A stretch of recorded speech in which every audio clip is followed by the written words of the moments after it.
Et bien salut à tous, Ningen, c'est Blue, j'espère que vous allez super bien. Aujourd'hui on va se retrouver pour une nouvelle vidéo qui va une fois de plus parler d'animé. Donc oui, j'ai pas fait de vidéo pendant un petit moment, mais cette fois-ci c'était pas de ma faute, c'est tout simplement que j'avais des petits problèmes avec ma wifi. Et quand je dis petits problèmes, je dis plus de 2 semaines sans connexion, donc des gros problèmes finalement. Mais maintenant j'ai ma wifi, j'ai tout, on est parfait pour pouvoir faire une vidéo, je suis motivé, et donc que faut-il de plus finalement, c'est le mieux. Donc aujourd'hui on va parler de 4 animés au lieu d'un seul comme je l'avais fait la dernière fois pour The Rising of Shigero. Donc j'aime bien ce concept, ça passe souvent sur YouTube. Et donc ces animés là je les ai regardés et je les ai trouvés franchement pas mal. Et d'ailleurs c'est des animés qui sont peut-être pas trop connus à part peut-être un. Mais à part ça sinon les autres sont relativement pas trop connus. Et donc je trouve que ça vaut le coup de passer un petit coup dessus, un petit coup d'œil. Donc voilà, je vous les propose. N'hésitez pas à lâcher un like les amis. Raindrops, drop top, smoking, no cooking the hot pot. Fucking on your bitch, yeah, that. Cooking up dope in the crock pot. We came from nothing to something, nigga. I don't trust nobody, grip the trick. Nobody call up the gang and they come and get gang. Cry me a river, give you a tissue. It's bad and bullshit. Alors on va commencer avec le premier animé, Hanover, qui est en fait relativement connu celui-ci en réalité. Donc c'est un peu un animé, déjà c'est un shonen, un peu gore, mais franchement, ça prend avec des pincettes. Si vous avez vu déjà Berserk ou alors Parasite, je pense que vous êtes préparé pour ça. Donc c'est quelques scènes où il y a des meurtres, mais à part ça, voilà. Donc je vais vous raconter un peu le synopsis, 2-3 infos dessus. Donc en gros, c'est un school life qui va parler un peu dans le passé. Donc on va avoir une histoire en fait en parallèle avec une autre histoire. Donc tout d'abord on a le passé d'une personne, donc en 1972, une personne qui s'appelle Mei Misaki, qui est en fait une élève de 3ème, d'ailleurs la classe 3ème 3, qui se trouve dans une certaine ville, Yomiyama, voilà. J'ai retrouvé le nom, j'avais peur de pas m'en rappeler, bref. Elle va se rendre dans cette école. Donc pendant son année de 3ème, elle va mourir dans un incendie, ou dans un accident du moins. Et donc, c'était une personne qui était très appréciée par sa classe. Et en fait, ils ont fait quelque chose d'assez bizarre quand même, qui se fait pas. C'était tout simplement la considérer toujours comme vivante jusqu'à la fin de leur année de 3ème. Donc, vu qu'elle était admirée, les gens ils voulaient pas croire et tout, ils étaient tous choqués, ils voulaient pas croire à sa mort. Et en fait, en faisant ça, on ne sait pas vraiment pourquoi, mais ça a déclenché une malédiction qui touche chaque année la classe de 3ème 3. Et donc, on se retrouve ensuite 26 ans plus tard, en 98, avec un garçon qui s'appelle Koichi Sakakibara. Ou ça, ouais, Koichi, quoi vous avez appelé. Qui va être transféré dans la même classe. Et en fait, il est arrivé un mois, je crois, ou quelques temps après les autres, parce qu'il venait de Tokyo. Ça fait qu'en fait, il est pas du tout au courant de la légende, des trucs qui se passent, et il va être traité super bizarrement. Et en fait, c'est ça qui est génial au début. On comprend vraiment rien à ce qui se passe, les gens sont chelous.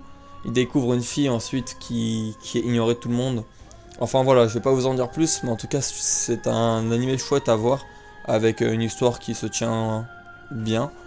Des scènes qui voilà comment dire, qui frappent fort quoi, qui nous marquent, avec un dénouement que j'ai regardé, d'ailleurs je regardais pas très longtemps l'animé, un dénouement qui franchement se passe plutôt bien.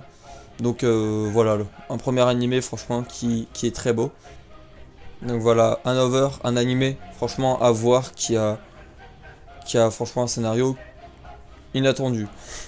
Voilà, c'est tout ce que j'ai à dire pour Hanover. Allez, on va tout de suite passer au deuxième. Alors celui-ci, je le trouve franchement pas mal du tout. C'est un animé que j'ai découvert comme ça par pur hasard. En me baladant sur YouTube, vous savez, parfois sur YouTube on a certains animés qui apparaissent.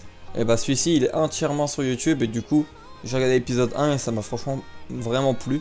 Il s'appelle Hirozoku, le monde en couleur. Bon ça c'est pas vraiment le titre, mais voilà. Hirozoku du coup, c'est un animé en réalité qui va se passer dans le futur. Alors accrochez-vous parce que l'aventure elle est franchement différente des autres mangas. Et c'est d'ailleurs pour ça que j'ai tout de suite accroché et que j'ai regardé jusqu'à la fin, quoi. Tout simplement, sans m'en délaisser. Donc ça va être encore un school life déjà.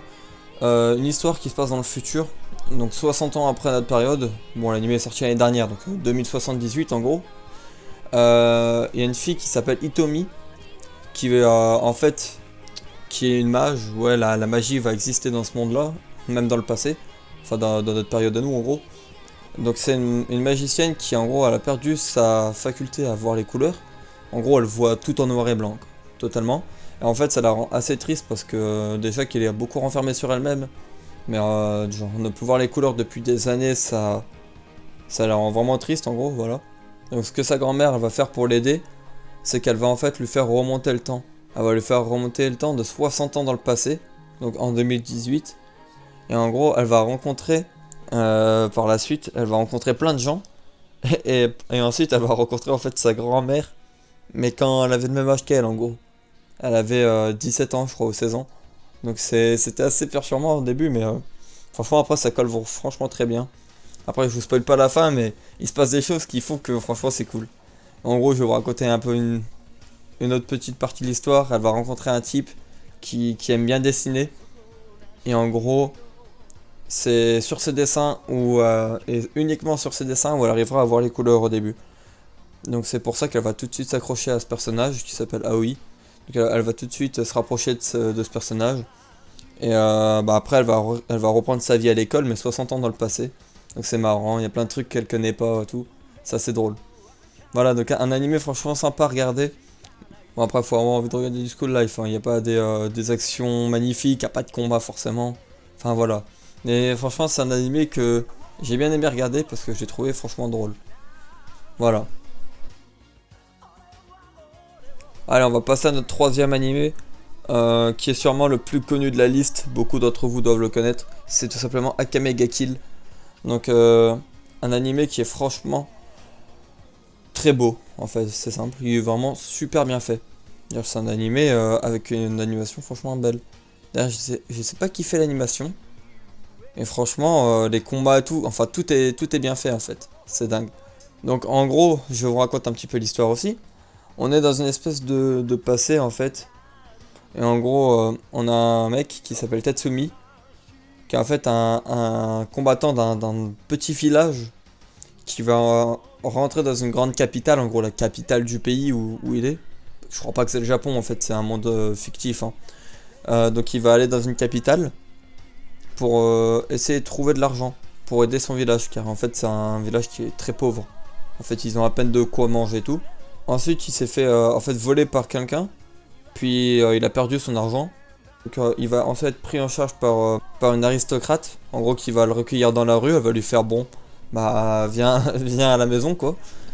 Et la nuit d'après, en fait, ils vont se faire attaquer et tuer en fait par un groupe qui est connu sous le nom de Night Raid, c'est des assassins, donc le raid de la nuit quoi. Et en fait, ce qu'ils savaient pas, donc Tatsumi, c'est que l'aristocrate qui l'a recueilli, en fait c'était une putain de connasse. Elle avait des esclaves dans sa cave. Et en fait là-dedans il va reconnaître des villageois qui avaient dans son village en fait. Certains de ses amis qui étaient partis aussi comme lui. Et qui en fait il les a trouvés morts. Donc depuis ce jour-là, il développe une vraie rage pour tout ce qui est la noblesse et tout, et les hommes, enfin les personnes horribles comme eux.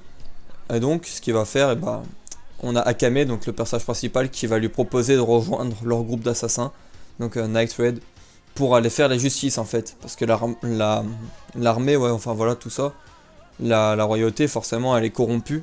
Donc ils vont pas aller tuer leurs propres semblables, même s'ils sont pourris jusqu'à la moelle quoi.